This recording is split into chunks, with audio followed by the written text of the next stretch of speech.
Bonjour à tous, c'est Jacques Mystery pour Trapland, et aujourd'hui on va critiquer un classique, mais pas n'importe quel classique. Le plus grand classique de l'histoire du rap, The Message, de Grandmaster Flash and the Furious Five. Écrit par Ed Fletcher, alias Duke Booty, sauf le dernier couplet qui a été écrit par Melle Mel, produit par Sylvia Robinson, Diggs Chase et Duke Booty, rappé par Melle Mel et Duke Booty. Ça fait beaucoup de crédit, même si vous entendez un nom revenir de temps en temps. Mais vous savez quoi, on va reparler de tout ça. Pourquoi ? Parce que c'est tout le problème de ce putain de rap. Aujourd'hui, on va critiquer ce classique, mais pas comme on a l'habitude de le faire. Non, on va parler des crédits, et c'est pour ça que je les ai cités dès le début. Il s'agit sans aucun doute du plus grand classique de l'histoire du rap. Plus de 40 ans après sa sortie, on peut faire un voyage dans le temps en écoutant ce chef-d'œuvre, mais aussi se rendre compte que beaucoup de choses sont similaires à aujourd'hui. Ce qui ne veut pas dire que le monde ne change pas, mais que ceux qui ont écrit ce son ont été suffisamment intelligents pour faire des paroles s'appliquant à des situations liées à la nature de l'être humain, et non à une époque très précise. Grâce à ça, leur musique peut encore être écoutée aujourd'hui comme on pouvait l'écouter le jour de sa sortie. Les paroles sont engagées sans être bateau. On a vu par la suite beaucoup de rappeurs tenter de s'engager et ne pas réussir à nous faire comprendre la réalité de leur vie. Ici, Mel et Duke, qui rappent ce son, nous amènent dans un quotidien difficile tout en gardant un air enjoué. Des gens meurent, mais il fait beau.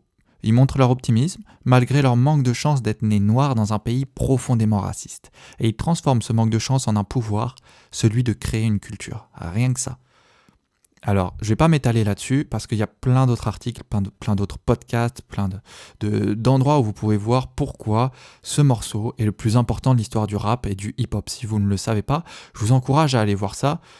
Mais moi, je vais pas parler de ça, parce qu'on en a suffisamment parlé. Moi, je vais parler d'autre chose et je vais parler des problèmes de ce morceau. Mais on va commencer par parler de l'instrumental, comme d'hab, parce qu'il faut toujours parler de l'instru qui est la base d'un son de rap. L'instru est dynamique, funk, et les rythmes utilisés diffèrent de ce qu'on peut encore entendre aujourd'hui. Pourquoi ? Parce qu'ils ont écouté Jacques Mystery, et qui est moi, qui répète sans arrêt que ce qui est facile peut être produit facilement. Donc, pour être original, ils ont utilisé des rythmes originaux, comme des syncopes.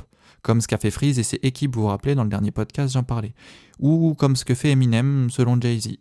Et ils ont fait d'autres jeux sur les contretemps en revenant ensuite sur les temps. Ok, bon, c'est cool, mais nous, on va parler de ce qui va pas. On a parlé de l'instru, on a fait l'intro, c'est génial. Maintenant, on va s'attaquer au problème. J'en ai marre de passer 3 heures là-dessus. On va parler de ces putains de crédits. Qu'est-ce qui va pas ? Le son est attribué à Grandmaster Flash et les Furious Five. Mais vous savez la meilleure ? C'est Grandmaster Flash au début, et qui est l'un des 3-4 pionniers du rap mondial. Grandmaster Flash, il voulait pas que ce son sorte. À la base, il était contre, il disait même que c'était de la merde. Et les Furious Five, ils le sentaient pas non plus. En fait, on doit la publication de ce titre, qui je le rappelle, est le plus grand classique du rap. On le doit à Sylvia Robinson, dont j'ai mentionné le nom au début parce que c'est l'une des productrices. C'est la mère du hip-hop. Elle est aussi derrière le premier hit de l'histoire du hip-hop et du rap, le son Rapper's Delight de The Sugar Hill Gang. Ces deux gros hits sont deux des plus gros classiques du rap. Autre chose, ensuite, même si je vais critiquer son flow, c'est Ed Fletcher, et qui est Duke Booty, qui a écrit la plupart des paroles. Retenez bien son nom, mais de toute façon, je vais le mentionner après, on va pas mal en parler. Mais encore une fois, c'est Sylvia Robinson qui a eu l'idée du thème. Donc ok, Duke a écrit les paroles, mais c'est Sylvia qui est arrivée en disant « il faut qu'on parle des problèmes », parce que si vous n'avez pas écouté ce son, et je vous encourage à aller l'écouter, ce son parle de la vie difficile des personnes pauvres aux États-Unis. Mais en fait, ça parle de la vie difficile des personnes pauvres dans le monde entier, parce que c'est suffisamment bien écrit pour qu'on puisse tous s'y identifier. Bref, Sylvia Robinson a eu l'idée du thème. Et c'est pas rien. Parce qu'à une époque où tous les rappeurs étaient jeunes, étant donné que le rap avait moins de 10 ans à l'époque, on est en 1982. Et le rap est né à peu près en 1972, 73, dans ces eaux-là, et on a fêté ses 50 ans, donc il n'y a pas longtemps. Les adeptes de la nouveauté, c'était les petits jeunes, qui ne subissaient pas le changement. Donc il y avait moins de mal à se mettre à baratiner. Et baratiner, ça se disait comment ? Tout rap.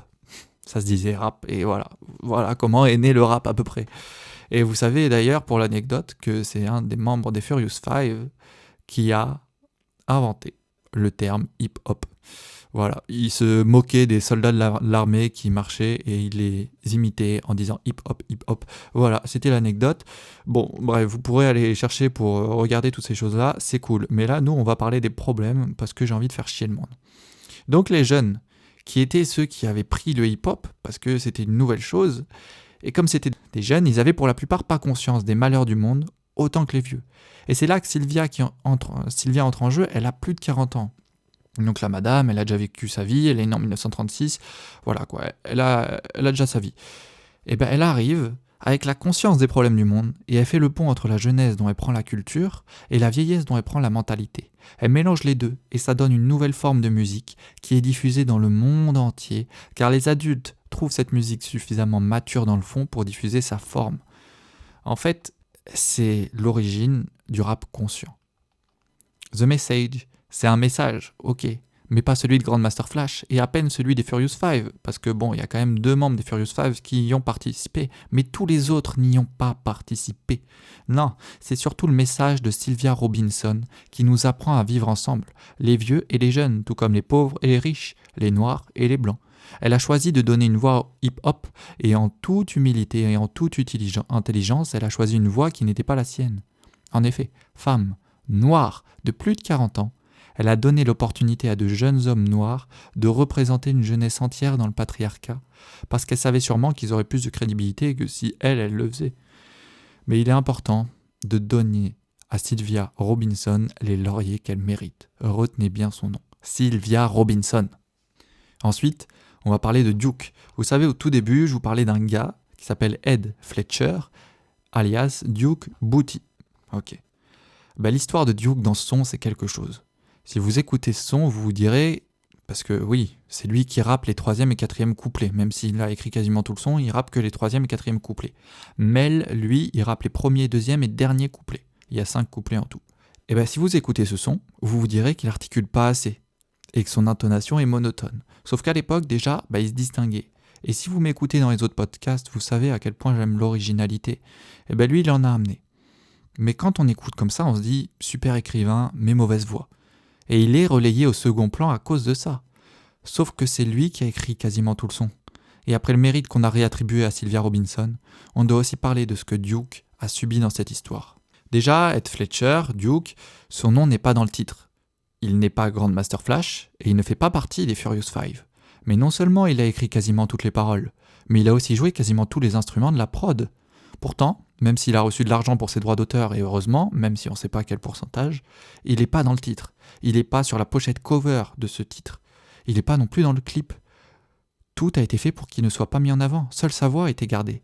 Donc si vous allez regarder le clip, celui qu'on voit réciter les 3e et 4e couplets, c'est pas Duke, c'est Raïm, un gars des Furious Five, qui fait le playback à sa place. Duke a été presque effacé de l'histoire. Le seul endroit où on peut le retrouver, c'est dans les crédits. Le mec, après, il s'est reconverti en prof. Donc il a dit, allez, les couilles, j'arrête tout ça. Et il le dit lui-même. Si j'avais su ce que ça allait faire, je l'aurais gardé pour moi. Et vous voulez savoir une info bonus qui me fait encore plus sortir de moi ? Le dernier couplet, qui est l'un des meilleurs de l'histoire, c'est vraiment, il faut le regarder avec les paroles sous les yeux, la traduction si vous ne comprenez pas l'anglais, vraiment c'est à voir. Le dernier couplet, il a certes été écrit par Melle Mel, donc l'autre rappeur qu'on entend dans les 1er, 2e et 5e couplets, le couplet dont on parle maintenant, mais c'est Duke Booty, Ed Fletcher donc, qui a eu l'idée de réutiliser un vieux couplet de Mel. En fait, le couplet de Mel, là, c'est un truc qu'il avait écrit pour un vieux son. Il aurait très bien pu ne jamais le sortir là. Et si vous l'écoutez dans le vieux son, vous vous dites « Ok, il est bien, mais c'est pas un des meilleurs couplets de l'histoire. » Parce qu'il n'y a pas l'interprétation qu'il met ensuite.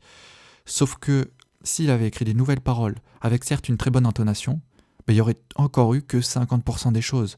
Là, c'est l'un des meilleurs couplets de l'histoire, c'est parce qu'il y a ses anciennes paroles avec sa nouvelle intonation, son intonation de 3 ans après.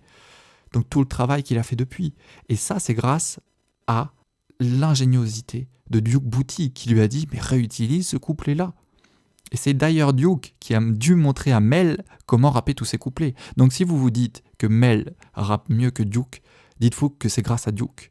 Et que finalement Duke il savait rapper comme ça. C'est juste qu'il a choisi de faire différemment, parce qu'il a compris qu'il fallait être original pour que ça soit intéressant. Donc, si on résume, Sylvia a donné l'impulsion et l'idée de base.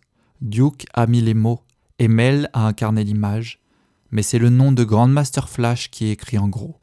Je pense qu'il n'y a pas besoin d'aller chercher plus loin que le plus grand classique de l'histoire du rap pour comprendre la mentalité de l'industrie de la musique. C'était Jacques Mystery, 3e podcast pour Trapland.